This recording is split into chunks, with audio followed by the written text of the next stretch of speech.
هي الأبيات من الشاعر ذياب الملجمي موجهة للشاعر علي الحطام أبو عتيق، وإليها الرد من الشاعر علي الحطام أبو عتيق.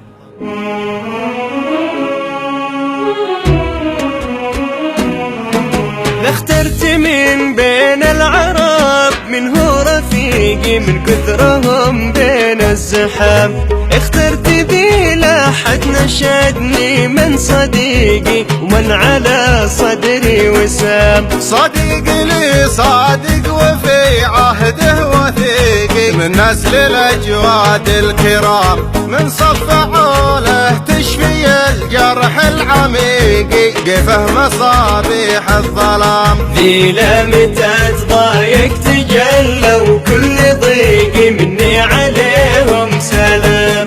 صحبتنا قا منهم ولا بدل طريقي متبادلين الاحترام، تدرون من ذا الكف والشخص الحقيقي أبو عتيق بن الحطام. تدرون من ذا الكف والشخص الحقيقي أبو عتيق بن الحطام. يا عادلي هذا الرجل حسبه شقيقي وفر عتابك والملام.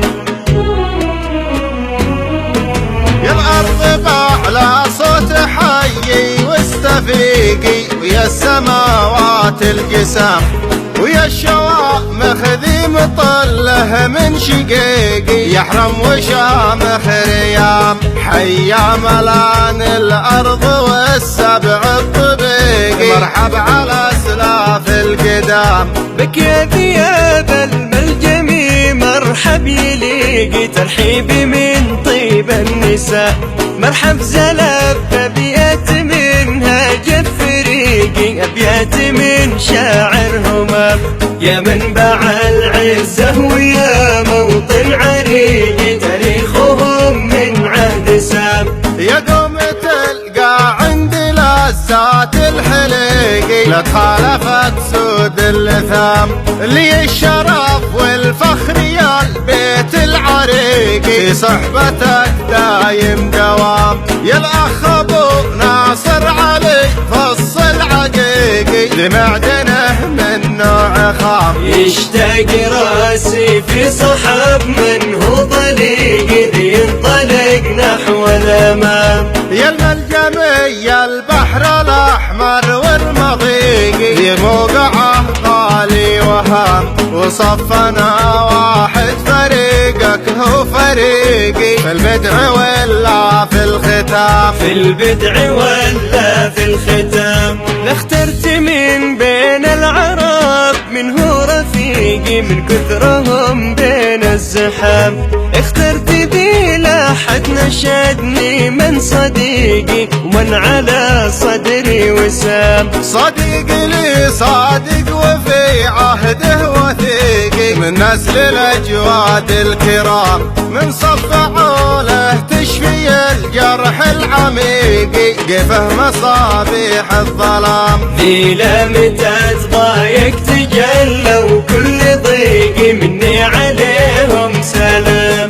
صحبتنا قا منهم ولا بدل طريقي متبادلين الاحترام، تدرون من ذا الكف والشخص الحقيقي أبو عتيق بن الحطام. تدرون من ذا الكف والشخص الحقيقي أبو عتيق بن الحطام. يا عادلي هذا الرجل حسبه شقيقي وفر عتابك والملام.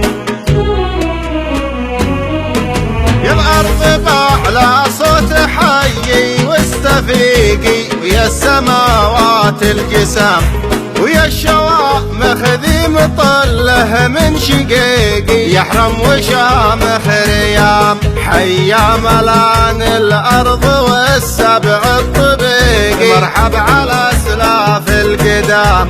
بك يا ذياب الملجمي مرحب يليقي ترحيبي من طيب النساء، مرحب زلف أبيات منها جف ريقي أبيات من شاعر همام. يا منبع العزة ويا موطن عريقي تاريخهم من عهد سام. يا قوم تلقى عندي